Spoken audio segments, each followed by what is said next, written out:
Hey folks, welcome to live stream. Hope you're having a great day. Just doing another of these on this day in Sam Langford's career live streams. Just a short one here because I got to go to work. September 30th, 1915. The ninth battle, incredibly, the ninth battle between Sam Langford and Sam McVea, these Hall of Fame heavyweights, went down. This one, I believe, is in Denver. Yep, Stockyard Stadium in Denver, Colorado, in the USA. They'd already fought an incredible 8 times, and they both had busy years this year. This wasn't their only fight of the year. I think they had three. So earlier in the year, Langford had beaten Langford on points in Boston, in Langford's hometown of Boston, over 12 rounds. And then they had this fight, and they drew across 20 rounds. It's pretty intense. Not something necessarily we see guys doing today. So they drew across 20 rounds. Eddie Pitts was the ref. And heading into the fight, Langford, if we count newspaper decisions, Langford had 111 wins already in his career. They'd both been boxing since 1902. That was their debut year. Langford had 111 wins, 13 losses, 30 draws. So huge amount of experience here. He's in his early 30s at this point, I believe. McVea, for his part, had 64 wins with 11 losses and 6 draws. But McVea, a lot of those losses were early in his career when he was still learning the craft. These guys didn't necessarily have the benefit of long amateur careers. Langford had 3 amateur fights, for instance, and then a pro fight that same year. That was '02, and then 28 fights, at least 28 fights the next year, all pro. So that was really how he learned, going in against the professionals. McVea, seems like, had to do the same thing. Just one of the great series in boxing history. And this was their 9th fight. They would actually have 15 of them all over the world.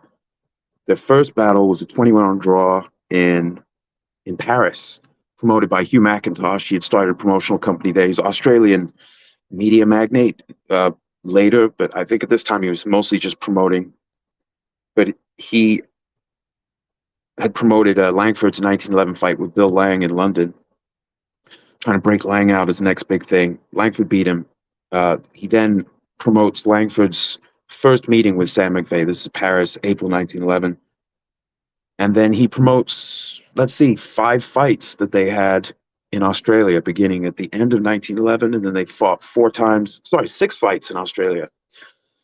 At the end of 1911, McVea got Langford on points, a little bit controversial. Langford was leading, McVea was on the retreat, but he got the win on points. And then they fought 4 times in 1912. Langford took all 4, 2 of them with a stoppage. And then they had one more fight before they left Australia, and that went to a draw. So that's a hell of a series right there. But then they kept going. So then they had the fight in Boston. McVea finally got another win over Langford, because at that point he was, what was he? He was 1-4-2 in the series. So now he's 2-4-2 in the series. McVea, that is. So let's go have a look. Let me pull this up. I'm all stationary with the graphics, folks. I apologize. Yeah, let's look at Sam McVea's 1915. Let's look at the whole season. It's a pretty tough schedule right there. McVea, around this time in his career, I think he's about 220 pounds. He's a big fella. He's not particularly tall either, so he's thick. So yeah, May 19th, he beats the fellow great Harry Wills, 10 points. 10 rounds. I think that was in New York State. I don't know if that's a no decision, like if that's a newspaper win or a legit win. I should have looked that up, huh? Then June 9th fights Battling Jim Johnson, big rugged guy who fought a lot of the top guys. I mean, Battling Jim has a crazy level of opposition himself. Beats Battling Jim. Again, I'm not sure if that's a newspaper decision or on points. Then he has the fight with Langford in Boston, and no home cooking. He gets the decision over Langford in Langford's hometown, adopted hometown, Langford being Canadian-born. Then he goes in with Canadian-born, but based in Chelsea, Massachusetts, just north of Boston, Big Sandy Ferguson. And he stops Sandy in the 8th round of his schedule 12. September 7th, back in with Harry Wills, loses this time over 12 rounds on points. Then he has this fight we're talking about, Langford, a 20-round draw. Apparently a good fight, pretty fierce fight. And And then to close out the year, October 15th, goes in with a Joplin ghost. Jeff Clark wins on points over 10 rounds. Jeff Clark, another guy with a ridiculously tough schedule that he fought, like as far as the number of fights, but also the high level guys he was in there with. And then to close out Sam McVea's season, November 23rd, he draws with Langford. And let's see where that one went down. That was at the American AC in New York. So this would be a newspaper decision. So according to BoxRec, the New York Times, Tribune, Brooklyn Eagle, and the Globe all had it a draw. AP, I assume that's Associated Press, scored for Langford just 2 rounds. I'm not sure what they mean by that. It's a bit garbled. Weights came from the New York Times. So they have weights for these. Let's have a look. Let's zoom in on this real quick. Yeah, so I don't even see where they have the weights listed, but I have seen around this time Langford coming in at different weights, McVea as high as 220. That's a pretty crazy season. That's a high level of opposition. I think we can agree. I mean, he's got what, 1, 2, 3, 4, 5 fights against Hall of Fame level opponents, plus Jeff Clark, who probably should be in the Hall of Fame, and then one against Battling Jim Johnson, very rugged guy, not a Hall of Fame level, but a tough test, and had a few high level wins in his day. And then also Big Sandy Ferguson, who was pretty much like the best New England area heavyweight, but New England wasn't really the hotbed for heavyweights. Langford obviously, but Big Sandy, prior to Langford's emergence as a heavyweight, I should say, when Langford was a lightweight, welterweight back in 03 and 04, Big Sandy was the top New England heavyweight. I'll just put it that way. He fought a tough schedule himself. Let's take a look at Mr. Langford's 1915. More mixed results. Langford's getting a little bit past it. Like, he started at the same season, 1902, as McVea, but he had a lot more fights. I mean, McVea's rolling. Let's see. By the time they fight, this fight we're talking about on the 30th, this draw in Denver, this 20-round draw, McVea had, let's see, 81 fights, 81 known fights. Langford had started the lower weights where it's easier to be busy, but he was coming in with, oh my goodness. I should have added all this up, folks, beforehand. Sorry. 12, so I'd be 125. 156, at least 150, plus I found a fight box where it doesn't have, so 157 or more fights. So Langford had a little bit more wear and tear on him at this point. He's also been giving up size, whereas McVea was one of the larger, not necessarily the taller, but the larger, more mass, one of the larger guys in the bracket. So maybe it's different than Langford giving up a ton of weight. But anyway, Langford's got to the point in his career where he's still world class, but people have noted he's coming in a little bit heavier and he's lost a little bit of his mobility.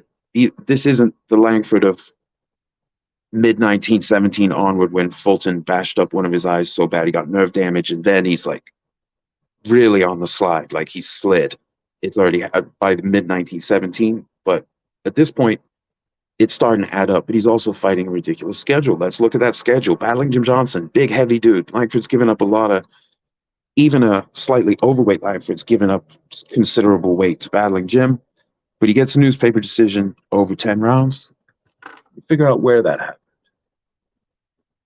Not figure out, let me look up. So that was at the 135th Street Athletic Club in New York. So that's a newspaper decision. Results from the New York Tribune and the Times both called it a draw. Oh, I see. The Tribune had it a win. The Times called it a draw. I guess BoxRec considers that a newspaper win. It's different. It's tough. These guys have to figure out how to actually interpret like newspaper decisions. Not that the writers were dishonest, but that if one guy calls it a draw and one guy calls it a win, is that a split draw, split win? Because we don't always have enough newspapers to have a three paper panel. Depends on the fight and what we've been able to find since then. So April 13th.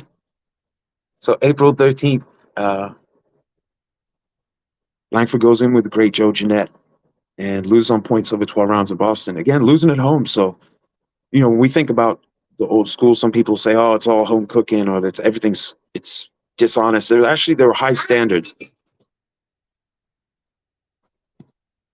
There are very high standards for how the newspapermen describe the boxers and how they would judge the fights, regardless of who was at home or who was, outside of potentially someone being straight up bought or funded by a manager, which I'm not aware of. But at this time, they would call it. So Jeanette gets to win over Langford on points. Then Langford, it's some sort of no contest with Dan Porky Flynn. See if I can. Neither man appeared willing to really mix it as they boxed with open gloves despite repeated warnings from the referee, Pat Rooney. Unusual for the time, both men had been paid in full beforehand, so maybe they had an easy go. I mean, Langford just fought 10, 12 rounds against a heavyweight Hall of Famer just days before. He fought him on the 13th of April and then on the 19th. So it's the same week. He's like, this is crazy. So maybe they had a bit of an easy go. They got their money up front. So I'm guessing the ref actually called it and said, "No, you guys aren't doing enough." That would happen at the time. We don't see that now. If the guys aren't fighting hard, it's just a crappy fight. But at this time, they would straight up call the fight off. Again, the standards were rather high. For the most part, were rather high. The demands were extremely, the expectation was high. So then for his fourth fight of the year, for his fourth fight of the year, gets the newspaper decision over battling Jim Johnson. That's the Broadway Key Sports Club in Brooklyn. So that's the notice it, so the Times, the Evening World, and the Tribune, all from New York, all said Johnson was lucky to escape a knockout. Oh, the Brooklyn Eagle was very generous. They said great rolls of fat hung over Johnson's belt and it was piled up in ridges at the back of his neck. Okay, gross Brooklyn Eagle, but yeah, Jim overweight. And he was, I don't have a weight from Langford was 192, battling Jim 220, but maybe battling Jim would have been a slim trim 205, who knows.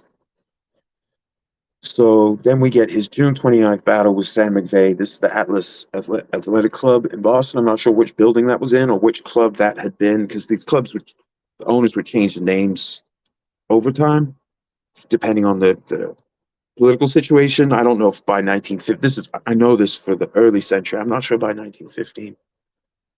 Anyway, so ref Phil Donahue scores it for McVea. So that was for a version of the colored heavyweight titles. This is one of these title lineage claims. So I guess McVea takes it back. Ben Langford fights Jack Thompson at the National AC in Denver. And it just says Thompson was knocked down. This on BoxRec, but it's ref TJ McDonald, I guess 32 seconds in. So Langford just absolutely destroyed Thompson. Not sure how big Thompson was. I should maybe look that up in Claymorel's books. I think they mentioned that fight. He did really well. But anyway, he's still in Denver. So that's in July. Takes out Jack Thompson. In Denver, they have the fight that happened 108 years ago today. 108 years. Wow. So that's the Stockyard Stadium, Denver. So that must be a larger venue, I would assume, than the National Athletic Club. Excuse me. Langford stays in Denver October 18th. He beats battling Jim Johnson on points. So Johnson outweighed Langford by 40 pounds. Langford was down in the 14th round. So he did get knocked down, but he's given up 40 pounds. This aggressive fighter who would, by this time, battling Jim knew his stuff because he was fighting so much at a high level, quite often going the distance with these guys. So he knew how to fight. It's just his level of competition was too much, So again, Langford gets the best. But he did, I guess, manage to knock Langford down the 14th. Again, this is a slightly less mobile Langford. And then he has two more fights in the year. So he fights Sam McVea. They draw over 10 rounds. This is at the American AC in New York. So this is a newspaper verdict. With both men on their feet, surviving all the rounds, they're not allowed to render an official decision. But the Times, Tribune, Eagle, and the Globe had a draw. The AP had it for McVea, giving Langford only two of the rounds. So one of the newspapers gave McVea, seems like a wide decision, but then four papers called a draw. So that would be a newspaper draw. The outlier was the win for McVea. But in spirit, seems like McVea got a little bit the best. And in this one, Langford came in at 206. My goodness. That's heavy for a 5'7" guy, even with a big chest. And McVea was 212 for that one. And then to finish the year, he fights the great Harry Wills. Harry Wills Harry Wills was only about 34. I think this was 35th professional fight. So by the standards of the day, he wasn't super deep into his career, but he had fought for some seasons, mostly successful. 25 wins, 4 losses, 4 draws.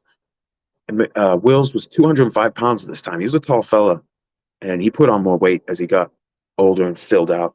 Uh, Langford 195 for the fight, loses over 10 rounds. Newspaper decision. They said Wills won easily. The Times and the Eagle said Wills won easily. And Wills, who has the colored heavyweight title at this time, he defends it. So there's Langford's season. There's McVea's season.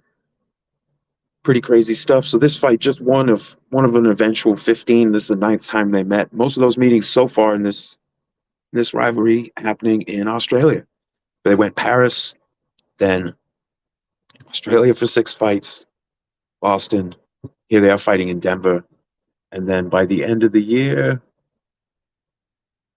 they're going to fight in New York. So that's quite a rivalry just to happen in 1 year. 3 fights, 3 different locations. So this is the anniversary. I do have to go to work. I know this is a very, very short live stream, but I have no guest and there's no one in the chat. And I really just want to try and do each day that there's an anniversary. And I actually think there's I forget, it's either 1919 or 20. There's an anniversary of one of Langford's fights with Harry Wills. I'm not sure if I'll have time to do an on this day for that or do the graphics and whatnot. But I did want to highlight this. And I only have McVea's career charted out up to from 02 to I think 11. And then I have this 1915. I had prepared them for a talk with Josh City from 86 Boxing on the first fight, or the first pair of fights, the 1911 fights between McVea and Langford. But I never went back. It turns out, I found out today, I never went back and finished out his career. But I will try and pull up here what I do have from McVea's career, if I can find it. Here we go. This is sourced from, BoxRec and also Cyberboxing Zone, another excellent site. So here you see his 02. This may not be complete. This is just what people have pulled out of the papers, out of the archives so far. See, 02, 03, see, he got 3 losses to Jack Johnson and a loss to Denver Ed Martin, the former colored heavyweight champion. So he lost to the colored heavyweight champion. He was actually Jack Johnson's first defense after he'd taken the title from Denver Ed Martin. So McVea was undefeated at that point. I think all stoppages. So that was Johnson's first defense. So McVea did go 20 rounds with him in that fight and went 20 rounds with Johnson again before the year was out. I mean, these are long fights. That's a lot to be, if he started boxing 02, if that was his actual debut year, and then by 03, he's boxing 40 rounds against one of the 2 heavyweight champions and an all-time great, Jack Johnson. Crazy.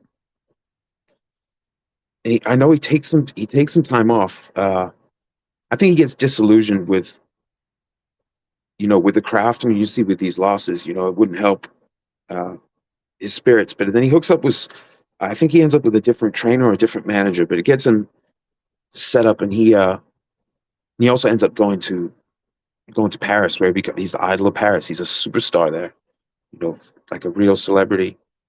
And doing mixed rules bouts as well as boxing, and appearances and all kinds of stuff. Sam McVea was the man over there.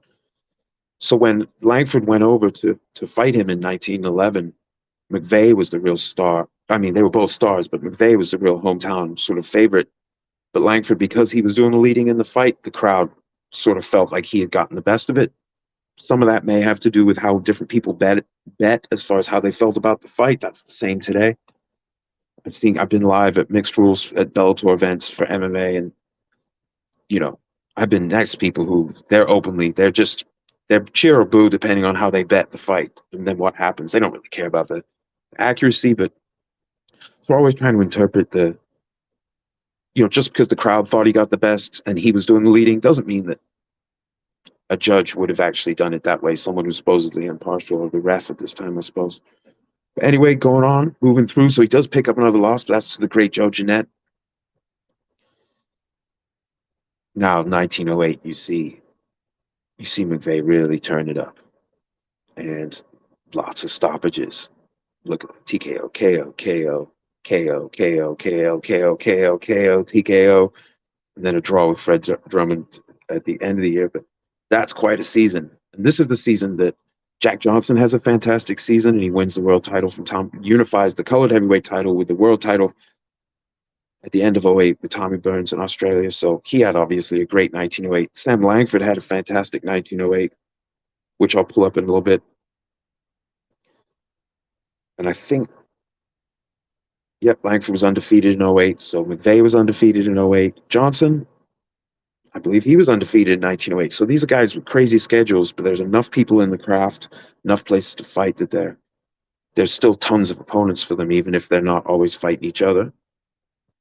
Going into 1909, only one loss, and that loss being in one of the greatest fights of all time, 49 rounds. He had to retire after 49 rounds to the great Joe Jeanette Paris in April in a finish fight, which was even then was fairly rare. Finish fights were not common because obviously the prospect of a draw, this, the damage to adding up, there's a lot at stake. There was some money. It was an epic fight, but McVea did also beat Jeanette earlier in the year over 20 rounds. And then they drew at the end of the year over 30. McVea moving into 1910, undefeated. Lots of finishes. Does have the draw with battling Jim, but other than that, he's undefeated. He's stopping all kinds of dudes. Langford had a great 1910. He did have a newspaper loss to Jim Flynn. The papers went either way, but the judge said if it had been decision, he would have picked Flynn for that one.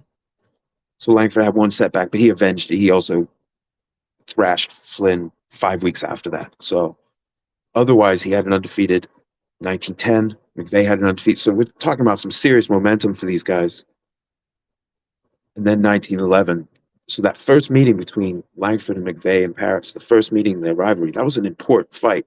Hugh McIntosh, a big deal promoter, setting up his promotional company in addition to Australia and then London. He has an operation in Paris, and they do that fight at 20 rounds, and that just kicks off one of the greatest rivalries ever. They fight again at the end of the year, this in Australia. So McVea, like going back, he does have the loss to Jeanette, but you look at after that, even though it's not a long period of time, look at all the success that led up to that win over Langford. That is a hell of a streak. I wish I had done his 1912, although McVea's 1912 was mostly losses to Langford. But I should have gone further. And then one of their other anniversaries, I'll get that sorted this week.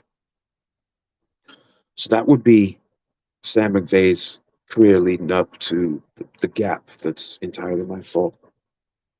Langford, I don't think I have his whole career loaded, and it would take too long. This would be an endless live stream if I tried to talk through a million fights that Langford had, but I will just pull up the 3 seasons leading up to it. So this is 13. This is the end of the Australia segment of the Two Sams tour. March, they draw in Brisbane over 20 rounds. Langford has some sort of no decision. Jerry Jerome, not sure. Draws with Colin Bell in Rockhampton, Queensland, Australia. And then now he's back in the US. Stops Dan Porky Flynn, who he'd already fought before. Stops him in 4. John Lester Johnson stops him in 1. Then that October, he loses 10 rounds, the newspaper decisions at Jeanette, Ray Joe Jeanette. Then he stops Jack Lester in Taft, California, it looks like. Then he loses. This is an upset loss to Ed Gunboat Smith, a very good fighter, but he was the favorite in this fight. He came in a little bit out of shape and just didn't seem prepared. That was what was written. Loses on 12 rounds. That's going to come back to haunt him like Gunboat's people. This was a major claim. Beating Langford was a big deal. Like Jeanette or McVea or someone beating Langford, well, they were also considered the cream of the cream.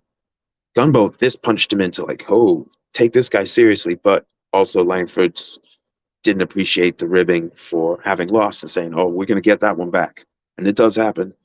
Close out the year, gets 20 rounds over Jeanette in Paris. A lot of good heavyweight action in Paris in these years. So Sam Langford's 1914. He doesn't go undefeated. Let me pull this banner off of here. There we go. He doesn't go undefeated, but considering how many fights he had, he's very nearly undefeated. Oh my goodness. He loses a newspaper decision, seems to have lost to the Joplin Ghost, Jeff Clark, who was very mobile.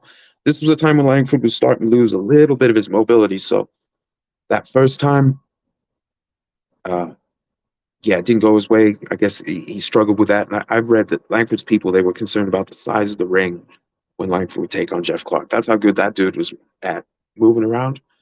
You can see just this. I'm not even going to list all these fights, but you can just see in 1914, you can lose a fight, but if you're winning a shit ton of fights around it, it doesn't mean the same as losing, and then you sit out for 6 months while you prepare for your next fight. That's sometimes what happens today due to the promotional cycle, but it is what it is. So 1914, and then that brings us into Langford's 1915 here. But yeah, I wish I had all of his years.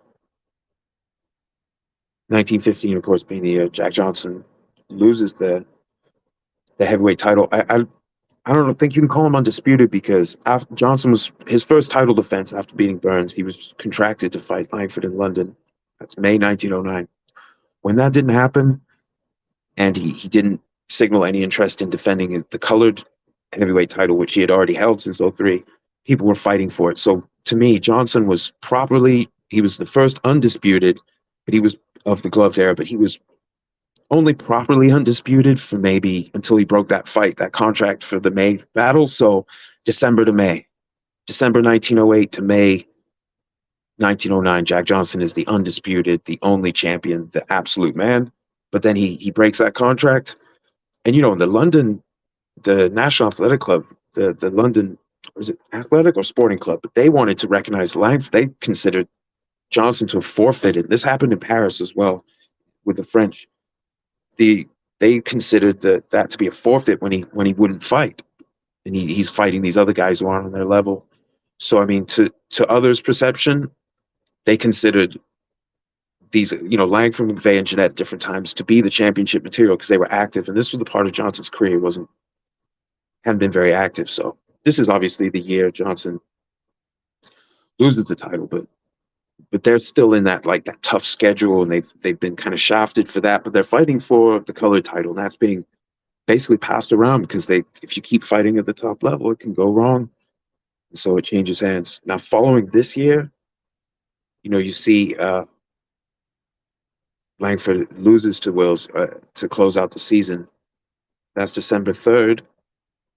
Because it's the times it is, he's back a month later. He's back January 3rd against Wills again, loses over 20 rounds. But you can see the rest of his year, it's all winning, except for draws with McVea in Akron, Ohio, and Buenos Aires, Argentina, and then the 3 losses to Wills. He does get a win, though. He gets a comeback 19th round KO win over Wills in New Orleans.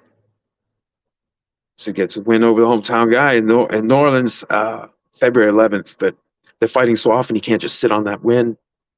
And by March 7th, now he's on the wrong end of the decision to Wills. So just crazy how busy they are. So, but because they were like they were, and the financial necessity, they were fighting a tremendous schedule. So he's not just like, oh, I had a couple fights Harry Wills this year and to live off that money. He's fighting all kinds of dudes. And what is that? 4 battles with Wills that year. That's crazy. Hall of Fame heavyweight. Just go ahead and fight him 4 times in the same year as part of a massive series that they end up having. Although, unlike the McVea, Jeanette, Langford rivalries, Wills matured later than they did. So Langford, by the time Wills had really, you could say, was hitting his prime, Langford had slid from his. And everything after the middle of 1917, when he had severe damage in one eye, obviously Wills has a massive advantage, huge reach. He's gained more mass over that time. So Langford could still stay in there. He wasn't always getting stopped, but it wasn't a rivalry where they overlapped exactly. That's okay. They did fight a lot. People got to see great fighters go in there. So sometimes it just doesn't line up. We see that all the time, actually. Going past this, you can see this is the season Langford in the middle there, June 19th. Fred Fulton gave him the damage in one eye. Went to the hospital, but just took off a couple months. Came back, managed to go 4-2 for the rest of the year. Wills, the only guy who can beat him. He does beat his longtime rival Jeanette, and stops Kid Norfolk 2 rounds in Denver. So Denver, good to Langford.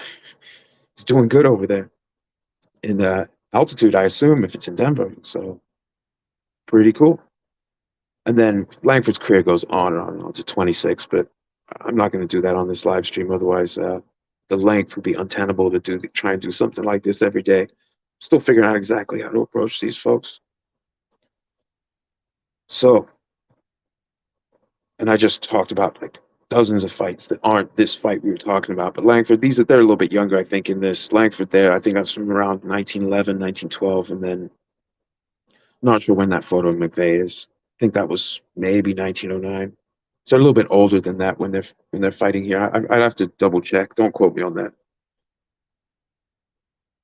This is just the ninth of 15 battles. They fought all over the world.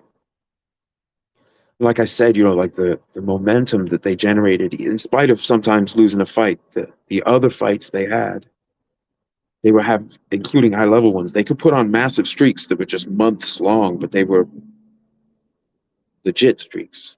So it's hard to look at segments of a career. I find it hard to look at segments of a career like this in the context of today, where, oh, you lost two fights in a row. What's going on? Should you retire? But if those two fights is like a year and a half of time compared to those two fights, like 3 weeks, and then there are wins following that, like, I feel like there were less questions left unanswered in this era for the guys who were busy. Because you could see if they could make these comebacks, these resurgent streaks of wins, or at least unbeaten streaks, winning and drawing, but still fighting at a high level, which not all of which you'll win. Like here, McVea, like he beats and loses to Harry Wills in the same year. And Wills a great fighter. Wills became like a top two heavyweight along with Dempsey. Dempsey was the acknowledged champion, Wills the color champion, but they were the top two guys. So and because they didn't fight, there's a question of who was actually better, but I think Wills had a more impressive resume overall than Dempsey. Doesn't necessarily inform a head-to-head match. Dempsey was good against tall opponents, so I'm not sure how that would have gone. But anyway, Wills was a serious dude, but he cut his teeth against all these monster fighters. So, yeah, McVea beats Wills, but that doesn't necessarily hurt Wills overall. I mean, it might hurt his standing in the perception, but it gives him experience. Sometimes you learn from losses. Langford learned from early career losses. He lost to Danny Dwayne, Larry Temple, Dave Hawley, Jack Johnson, young Peter Jackson, within several seasons of starting in the craft. But that doesn't mean that by 1908, he's the top contender to Jack Johnson at the end of the year. So having losses, it doesn't, these careers are very complicated, but that's why we're doing these little talks. Just to go through it. I really need to get myself organized. You see, I don't even have McVea color-coded. Sorry, Sam. I'll get it all together. So 2 crazy years. McVea, overall, had the more successful year.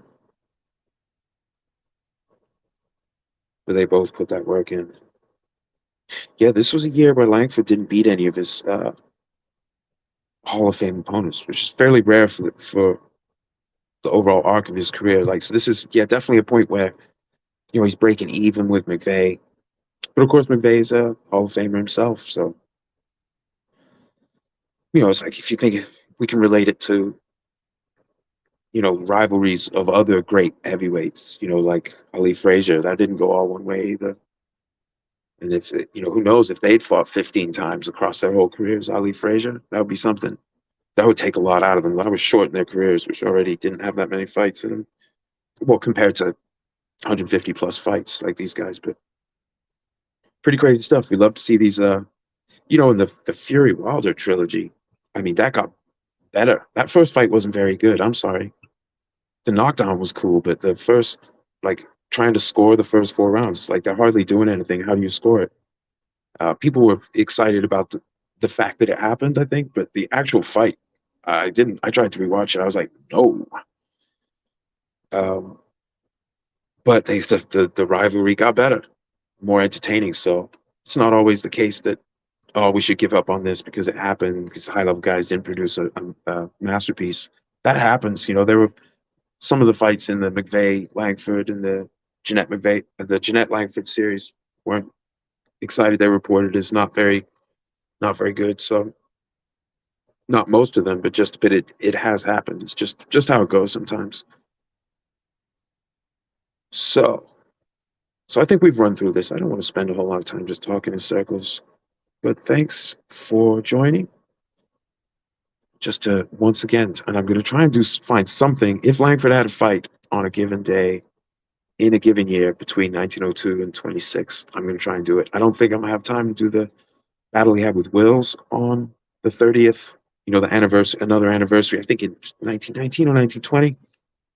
But it's all good. We did get to one of them. Sam Langford, Sam McVea, the two Sams, their ninth fight. And by the end of the year, they'd have 10, which is insane. Okay, folks. Well, I certainly hope you have a great day. Thanks for joining. I'll be a little more coherent with my graphics. I did this. I've been doing these kind of on impulse, but now I know I'm going to do it. I'll think ahead a little bit, which you would imagine I would already have thought of doing my third in a row, but that's how that goes. So thanks for joining, and I hope you all have a fantastic day.